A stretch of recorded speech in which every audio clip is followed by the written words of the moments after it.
Hello friends, போன வீடியோவில் Davinci Resolveோட free version எப்படி டவுன்லோட் செஞ்சு சிஸ்டமில் எப்படி இன்ஸ்டால் பண்ணுறதுன்னு பார்த்தோம்.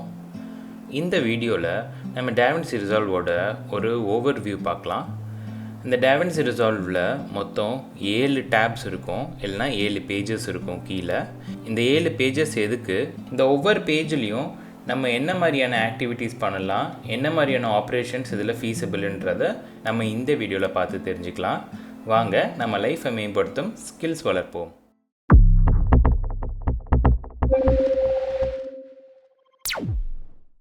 நாம் போன வீடியோவில் நம்ம Davinci Resolve இன்ஸ்டால் பண்ணதுக்கப்புறமா அது லேண்ட் ஆகிற பேஜ் இந்த அன்டைட்டில் ப்ராஜெக்டோட இந்த பேஜில் தான். ஸோ நமக்கு Davinci Resolve எப்போல்லாம் ஓப்பன் பண்ணுறோமோ அப்போ நமக்கு இந்த பேஜில் ஓப்பன் ஆகாது. நம்ம Davinci Resolve ஓப்பன் பண்ணும்போது ஸ்டார்டிங் பேஜாக நமக்கு இந்த ப்ராஜெக்ட் பேஜ் தான் ஓப்பன் ஆகும். இந்த ப்ராஜெக்ட் பேஜில் பார்த்தோன்னா இப்போ எந்த ப்ராஜெக்ட்ஸுமே இல்லை, இப்போ அன்சேவ்டாக இருக்கிற இந்த அன்டைட்டில் ப்ராஜெக்ட் மட்டும்தான் இருக்குது.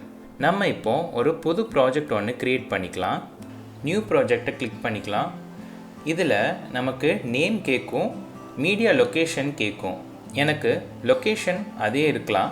உங்களுக்கு இன்கேஸ் உங்களோட லொக்கேஷன் வேறு வேணும்னா நீங்கள் லொக்கேஷனில் சேஞ்ச் லொக்கேஷன் கொடுத்து நீங்கள் எந்த ட்ரைவில் இல்லை எந்த ஃபோல்டரில் இந்த ப்ராஜெக்டை க்ரியேட் பண்ணணும்னு நினைக்கிறீங்களோ அந்த ஃபோல்டர் நீங்கள் சூஸ் பண்ணிக்கலாம்.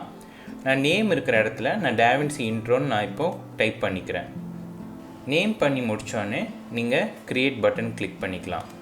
நம்ம க்ரியேட் கொடுத்த உடனே நமக்கு மேலேயே அந்த ப்ராஜெக்டோட நேம் என்ன கொடுத்துருக்குறோமோ அது டிஸ்பிளே ஆகும். நம்ம இப்போது Davinci Resolve கீழே இருக்கிற அந்த 7 பேஜஸ் என்னென்னு பார்க்கலாம்.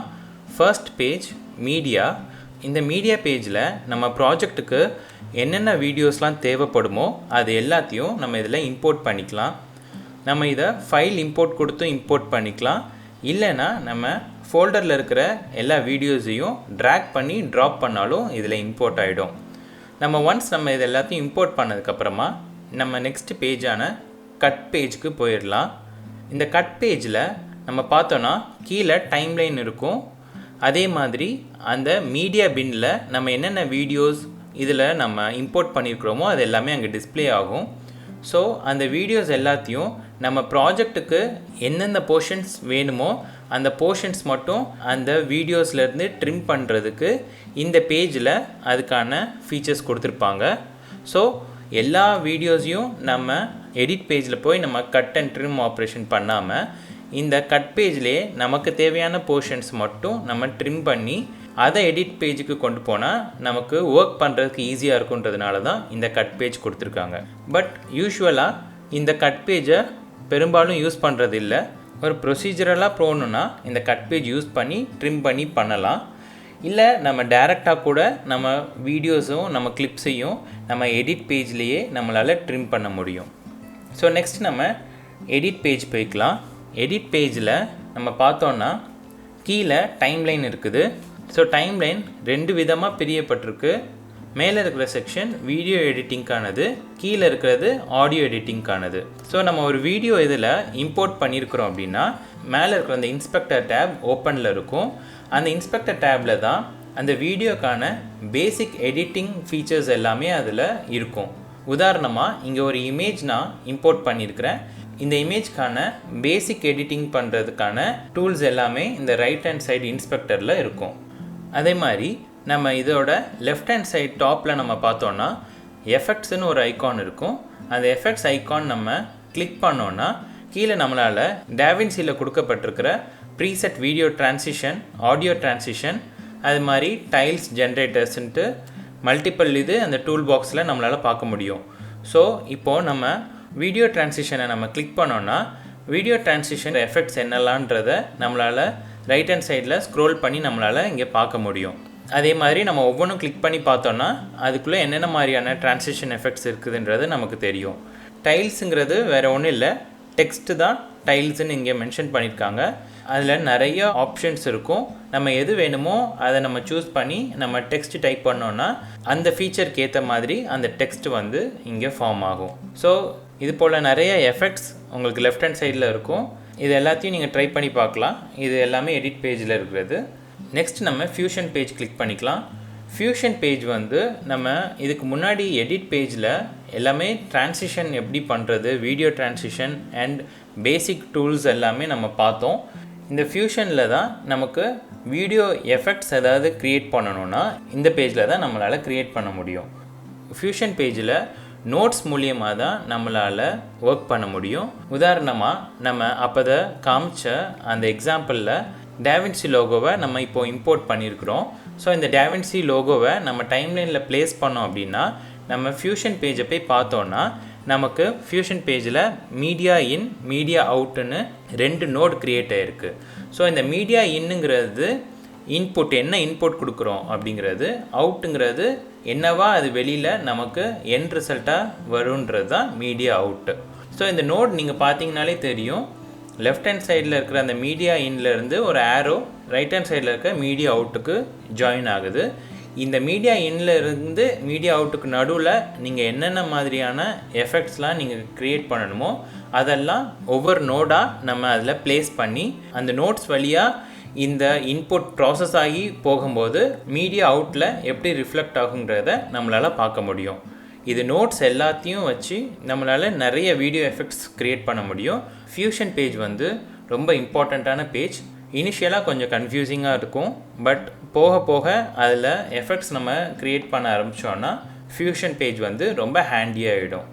அதே மாதிரி எல்லாமே நம்ம 2Dயாக தான் பார்த்துட்ருப்போம், பட் இந்த ஃபியூஷன் பேஜில் நம்மளால் கேமராவை 3D ஆங்கிள்லையும் வச்சு நம்ம ஒர்க் பண்ணுறதுக்கான பாசிபிலிட்டியும் இந்த ஃபியூஷன் பேஜில் இருக்குது. ஸோ இந்த ஃபியூஷன் பேஜில் எஃபெக்ட்ஸ் எப்படி க்ரியேட் பண்ணுறதுன்னு நம்மளோட ஃப்யூச்சர் வீடியோஸில் நம்ம பார்க்கலாம். நெக்ஸ்ட் நம்ம பார்க்க போகிறது கலர் பேஜ். கலர் பேஜில் மெயினாக நம்மளால் ஒரு வீடியோவோ ஒரு இமேஜோ அதோட கலர் கரெக்ஷன்ஸ் இதில் தான் நம்ம பண்ண முடியும். கலர் ட்ரான்சிஷன்ஸும் நம்மளால் கொடுக்க முடியும். அந்த ரைட் ஹேண்ட் சைடில் இருக்கிற அந்த கீ ஃப்ரேம்ஸ் யூஸ் பண்ணி ஒரு பர்டிகுலர் இமேஜோ இல்லை ஒரு வீடியோவோட கலர் ட்ரான்சிஷனை கூட நம்மளால் இந்த கலர் பேஜில் க்ரியேட் பண்ண முடியும். ஸோ கலர் பேஜுக்கு அடுத்தது இருக்கிறது ஃபேர்லைட் பேஜ். ஸோ ஃபேர்லைட் வந்து கம்ப்ளீட்டாக ஆடியோ எடிட்டிங் எல்லாமே நம்ம பண்ணக்கூடிய ஒரு இடம் தான் இந்த ஃபேர்லைட். இந்த ஃபேர்லைட் ஏன் நேம் பண்ணியிருக்காங்கன்னா, ஃபேர்லைட்டுன்ற கம்பெனி இந்த டாவின்சியோட இன்டெகிரேட் பண்ணியிருக்கிறதுனால இது ஆடியோ எடிட்டிங்னு நமக்கு இந்த பேஜை கொடுக்காம ஃபேர்லைட்டுன்னு கொடுத்துருக்குறாங்க.